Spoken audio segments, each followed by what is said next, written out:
नाज़रीन गिरामी अस्सलामु अलैकुम वरहमतुल्लाहि वबरकातुह। सीधी बात के ताज़ा तरीन प्राइम टाइम में आप लोगों का इस्तकबाल है। नाज़रीन गिरामी, मैं अंसार अज़ीज़ नदवी इस वक्त आप लोगों के सामने कुछ अहम तरीन ख़बरें, कुछ वायरल वीडियोस और कुछ तनकीदी तज़्ज़िये लेकर के हाज़िर हुआ हूँ। तफसीलात में जाने से पहले आप लोगों से जो दरख्वास्त होती है उस पर तवज्जो करने की अपील करूँगा। यह आप लोगों की ज़िम्मेदारी है। नाज़रीन गिरामी, जैसा कि आप अहबाब जानते हैं, सबसे पहले एक अपील कर दूं कि कल जो हमने इंटरव्यू लिया था ज़मीन के सिलसिले में, उस सिलसिले में जो है बहुत सारे लोग बराह रास्त सीधी बात को मैसेज कर रहे हैं, जो हम लोग ऐड दिखा रहे हैं, बल्कि अभी भी यहाँ नीचे नज़र आ रहा होगा। आप उस नंबर पर जो है मैसेज करें जिस नंबर पे जो है यहाँ पे दिया गया है कंपनी के नंबर के साथ। वही लोग आपको इंफॉर्मेशन दे सकते हैं इस सिलसिले में, और वो आप जाकर के साइट भी विज़िट कर सकते हैं और उस सिलसिले में तहक़ीक़ात कर सकते हैं। लिहाजा सीधी बात के नंबर पर आप लोग हरगिज़ मैसेज ना करें, आप उस नंबर का इस्तेमाल करें जो नंबर इस वक्त जैगवार कंपनी के साथ दिया जा रहा है।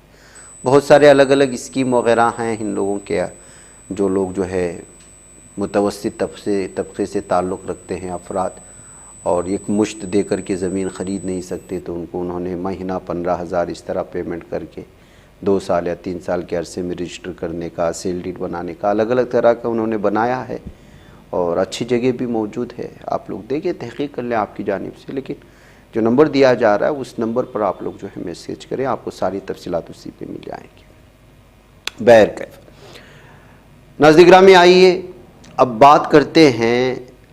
ईरान और इसराइल के दरमियान में जंग हो रही थी तो अचानक अमेरिका बीच में कूद पड़ा था और फिर स्टेल्थ बॉम्बर तैयारों के ज़रिए से, बंकर बस्टर के ज़रिए से हमला किया था 3 मकामात पर। ये सारी चीज़ें आप जानते हैं। उसके जवाब में ईरान ने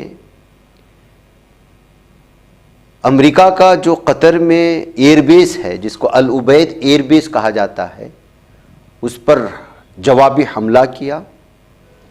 बताया ये गया कि 8 मिसाइल दागे गए थे, जिसमें कई मिसाइल अल उबैद एयरबेस पर बाकायदा जाकर के लगा, जिसको आलमी मीडिया ने नहीं बताया। और फिर उसके बाद ही फौरी तौर पर जंगबंदी के सिलसिले में दौड़ धूप हुई और जो कुछ हुआ वो आप लोगों के सामने है। ऐसे में अब जो है एक मुख्तलिफ अखबारात इस तस्वीर के हवाले से ये साबित कर रहे हैं कि जो यूएस मिलिट्री बेस पर कतर में मौजूद, दोहा में मौजूद हमला किया गया था ईरान के बैलिस्टिक मिसाइल के ज़रिए से, उसने वाकई में नुकसान पहुंचाया है। और सैटेलाइट इमेजेस जो इस वक्त आ रहे हैं वो वहां पर पहुंचने वाले नुकसान की बाकायदा निशानदही कर रहे हैं। अब ये जो खबर आ गई पूरे बड़े पैमाने पर फैल गई और अब इंटरनेशनल मीडिया इसको लेने लगा, इसलिए कि उस वक्त इस खबर को छुपा दी गई थी, क्योंकि जाहिर सी बात है कि यूएस मिलिट्री बेस को ईरान की जानिब से दागे गए मिसाइलों की जानिब से नुकसान के अगर खबर पहुंचती है तो अमेरिका का पावर वो किस कदर जो है झूठा है, उसके जो दावे किस कदर झूठे हैं, ये आलमी सतह पर आ जाएंगी। उस वक्त फौरी तौर पर इसको दबाने की कोशिशें हुई, लेकिन जाहिर सी बात है कि हकीकत है वो अब हकीकत सामने सामने आने के बाद इंटरनेशनल मीडिया में हंगामा मच चुका है। इंडिया टुडे की एक रिपोर्ट इस वक्त मुसलसल तफसीलात के साथ इस वक्त आ रही है। जिन चीज़ों को नुकसान पहुंचाया, बताया जा रहा है कि 15 मिलियन यूएसडी का नुकसान पहुंचाया। 2016 में इस डोम को बनाया गया था, जिस एयरबेस को जहां पर ये नुकसान पहुंचाया है, इस वजह से जो है बहुत बड़ा अमेरिका को नुकसान पहुंचा। और बताया जा रहा है कि ट्रंप ने कहा था कि 14 ईरानी मिसाइल लॉन्च हुए थे, उसमें 13 को इंटरसेप्ट कर दिया गया था, यानी हवा में ही उनको मार गिराया गया था। एक जो है वो लॉस्ट हो गया था, ये खबर आ रही थी। लेकिन अगर इतना बड़ा नुकसान हुआ है अमेरिका को, तो जाहिर सी बात है कि 13 मिसाइल अगर दागे गए थे तो उसमें कई मिसाइल अपने टारगेट को पहुँचे थे। जैसे ही आलमी सतह पर ये जो है ख़बर सामने आई तो वैसे ही जो है ईरान के आयतुल्ला अली ख़ामेनेई जो सुप्रीम लीडर हैं, उन्होंने अपना बयान जारी कर दिया और ट्वीट कर दिया और लिखा कि ये रिपीट भी हो सकता है। आपने अगर दोबारा हमारे साथ छेड़खानी की कोशिश की तो जिस तरह अल उबैद एयरबेस को निशाना बनाया गया, इसी तरह मशरिक़ उस्ता में मौजूद हर एक अमरीकी बेस हमारे मीज़ाइलों के निशाने पर हैं। हम उसको निशाना बना सकते हैं और ये रिपीट भी हो सकता है अगर अमेरिका शरारत करता है। तो ख़ामेनेई के इस ट्वीट ने जो है एक मरतबा फिर अमेरिका और ईरान के दरमियान के माहौल को मज़ीद गरमा दिया है। बहरकैफ एसोसिएटेड प्रेस और भी बहुत सारे अखबारात ने ख़ामेनेई के उस ट्वीट के हवाले से अलग अलग तरह के जो है तफसीरें पेश कर रहे हैं। और इस वक्त जो वियान है उसने कहा है, साफ तौर पर लिखा है कि अल उबैद एयरबेस को डैमेज होने की कंफर्मेशन के बाद एक बार फिर ईरान अमेरिका को आंख दिखाता हुआ नज़र आ रहा है और इस बार उसने पूरे दलाइल के साथ अमेरिका को आंखें दिखाया है। इस तरह के तबसरों के साथ अमेरिका के बारे में खुद उन्हीं के अखबार ईरान की जानिब से पहुंचाए गए नुकसान को लेकर के अलग अलग तबसरे लेकर के बैठ गए हैं। और उसमें से एक सबसे अहम तरीन तबसरा ये है कि अगर इस तरह के पावरफुल मिसाइल ईरान रखता है तो अमेरिका भी उसके मिसाइलों की जद में होगा, जैसे वो दावा करता है। अभी 2 दिन पहले आपको मालूम होना चाहिए कि ईरान ऑब्जर्वर नामी एक ट्विटर हैंडलर ने, बल्कि ये जो है एक बहुत ही अहम तरीन ख़बरें फराहम करता है, उसने लिखा था कि यहाँ के IRGC ईरान की जो मिलिट्री है उसके हवाले से कि हमारे पास ईरान और इसराइल से लड़ने के लिए 2 साल तक का मवाद मौजूद है। हर दिन अगर हम मिसाइल भी दागें तो 2 साल तक मिसाइलों के साथ अमेरिका को जवाब दे सकते हैं। ये अगर ईरान ने जो एक उस ख़बर पर अगर एतबार किया जाए और जिस तरह से वो हमेशा से कहता रहा है, तो इसका मतलब ये है कि ईरान अमेरिका और इसराइल को ऐसे ही खाली आंखें नहीं दिखा रहा है, बल्कि उसके पास इनसे निमटने का सामान भी मौजूद है। बहरकैफ नाज़रीन में ये 2 ख़बरों के हवाले से मुझे आपके सामने इस वक्त तफसीलात रखनी थी। एक अफसोसनाक ख़बर आज इंडिया से आ रही है नाज़रीन ग्रामी, और वो ये है कि किस कदर जो है लोग अपने मातहतों के साथ, मज़दूरों के साथ हद से ज़्यादा लोग मज़दूरों को तकलीफ़ें पहुँचाते हैं। इस वक्त एक ख़बर मेरे सामने है, एक झलक इंग्लिश के हवाले से जो आ रही है, उसकी रिपोर्ट भी आप यहाँ पर देख सकते हैं कि बताया जा रहा है कि बच्चों को और ख़वातीन को बंधक बना कर के रख लिया गया है एक मशरूम के फैक्ट्री वालों ने। जहाँ मशरूम की एक फैक्ट्री चलाया जाता है खरोरा में, जो रायपुर का कैपिटल है उसके करीब वाक़ है। यहाँ पर मज़दूरों को कई दिनों तक जो है वो अगवा करके रखा जा रहा है, उनको ना खाने दिया जा रहा है ना पीने दिया जा रहा है। इसमें बच्चियां भी शामिल हैं, गरीब मज़दूर तबके से ताल्लुक़ रखने वाले ख़वातीन भी शामिल हैं, जो रोज़ीना मज़दूरी करके जो है वो अपना घर बार चलाते हैं। बताया जा रहा है कि सुबह से शाम तक जानवरों की तरह इन लोगों से बर्ताव करते हुए काम लिया जा रहा है और काम करने का उनको मुआवजा भी नहीं दिया जा रहा है। खाना पूछने पर उनको मारा जा रहा है। खरोरा विलेज में विकास तिवारी, विवेक और नितेश नामी लोग ये जो है मशरूम की फैक्ट्री चला रहे हैं। अब जो है यहाँ जो आदमियों को लाया गया है वो झारखंड, बिहार, उत्तर प्रदेश के मुख्तलिफ़ इलाक़ों से यहाँ पर जो आए हुए हैं काम करने के लिए, रोज़ाना मजदूरी के लिए, लेकिन उनके साथ इस तरह के जो है बर्ताव अपनाए जा रहे हैं। बहुत सारे के जिस्मों पर और बच्चों पर जो है बहुत ही ज़ख्म और इंजरी मार्क्स भी देखे गए हैं। ये बताया जा रहा है गुज़श्ता 4-5 माह से लगातार डेली वेजेस पर जो है काम करने वालों को ना तनख्वाह दी जा रही है, ना उनकी कमाई दी जा रही है, बल्कि उन पर जुल्म व सितम की इंतहा की जा रही है ग़ुलामों की तरह। तो इस वजह से अब इनके ख़बर मिलने के बाद, ये सारी ख़बरें आने के बाद जो है अब पूरी तरह से ये मामला जो है पुलिस के हवाले हो चुका है। लेकिन आप अंदाज़ा लगा सकते हैं कि एक रियासत से दूसरी रियासत जो है काम की तलाश में जाने वाले गरीब कबायली मजदूरों के साथ किस तरह का बर्ताव अपनाया जाता है। ये किसी दूसरे मुल्क की कहानी नहीं है, ये भारत की कहानी है, जहाँ जो है लोगों के साथ ग़ुलाम जैसा बर्ताव किया जा रहा है, जो कहीं पिछले ज़माने में इस सिलसिले में हम सुनते थे। नाज़रीन गिरामी, एक और ख़बर ने आज पूरे भारत में हंगामा मचा दिया और वो है एक रशिया से ताल्लुक़ रखने वाली खातून और उसकी 2 बेटियां जो कर्नाटका के मशहूर सयाहत वाले इलाके गोकर्णा के एक गार में अपने 2 बच्चों के साथ रह रही थी। बिजनेस वीज़ा में वो आई थी, वीज़ा की वैलिडिटी भी ख़त्म हो चुकी थी, लेकिन गुज़श्ता 15 दिनों से वहाँ क्यों में रह रही थी और सामने एक बुत भी उसने रखा हुआ था और बताया जा रहा है कि वो वहाँ पर सुकून के लिए वहाँ पर वो रह रही थी। बताया जा रहा है कि 9 जुलाई से वो वहाँ पर रह रही है। यहाँ पर रूटीन की पेट्रोल हो रही थी पुलिस की, तो इस दरमियान में उन्होंने इन लोगों को पाया।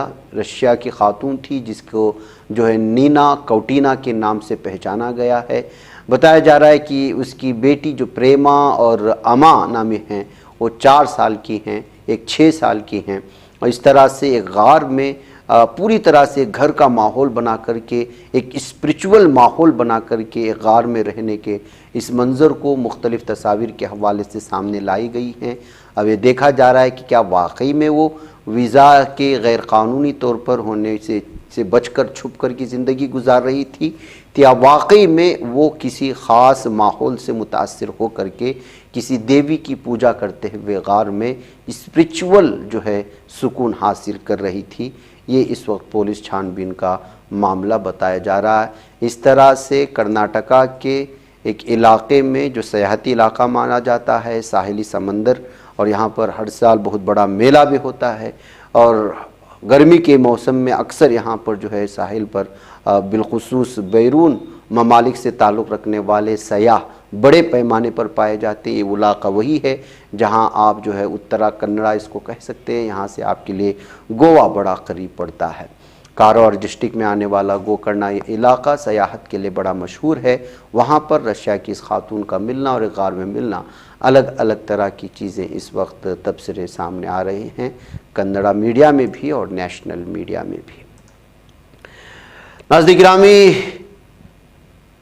राजा सिंह, बड़े बेआबरू होकर तेरे कुचे से हम निकले, कि मिस्ताक ये बीजेपी से तो निकल गया इस्तीफ़ा दे करके और कल ही इसका इस्तीफ़ा कबूल भी कर लिया और उसके लगाए गए इल्ज़ामात को बीजेपी ने जो है बेकार करार दिया। लेकिन जाहिर सी बात है कि मंजर आम पर बने रहने के लिए इस वक्त सबसे मीठी गोली जो भारत में है वो है हिंदुत्वा। आप मुसलमानों को गाली दो और हीरो बन जाओ, इस वक्त ये ट्रेंड चल रहा है पूरे भारत में। यही वजह है कि एक मरतबा फिर वो कहने लगा कि मैं हिंदुत्वा के लिए काम करता रहूँगा।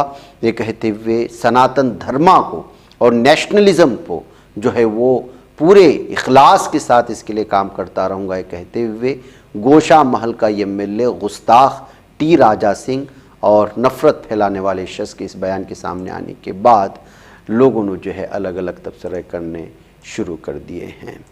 उधर नाज़रीन गिरामी, किस तरह से इस वक्त कांवड़ यात्रा के हवाले से ख़बरें एक एक करके हम लोगों के सामने आ रही हैं, आप लोग जानते हैं।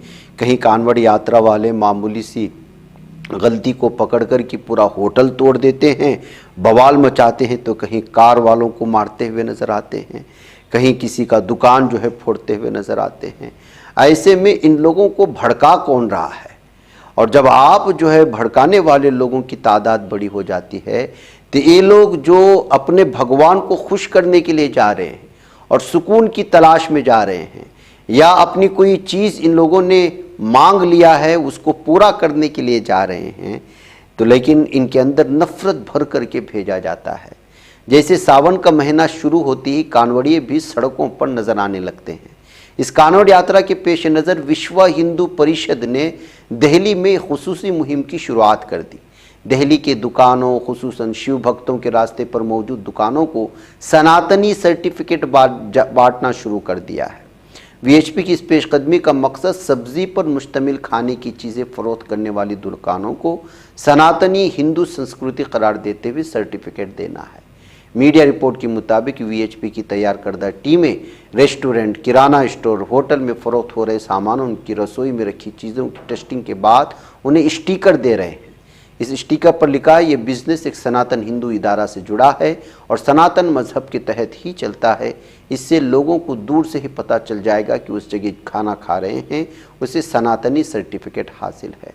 173 ब्लॉकों में 150 टीमें बनाई गई है वीएचपी की जानिब से। दिल्ली में ये टीमें मकामी मजहबी इदारों, तंजीमों के ताउन से सर्वे कर रही हैं। वीएचपी लीडर सुरेंद्र गुप्ता ने बताया कि मुहिम जुलाई के पूरे माह चलेगी और तकरीबन 5000 दुकानों के तज्जिए का हदफ रखा गया है।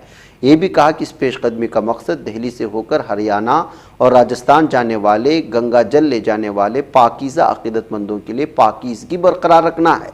जब वो सनातनी सर्टिफिकेट हासिल करने वाले होटल में खाना खाएंगे तो कई तरह की आसानियाँ पैदा हो जाएंगी।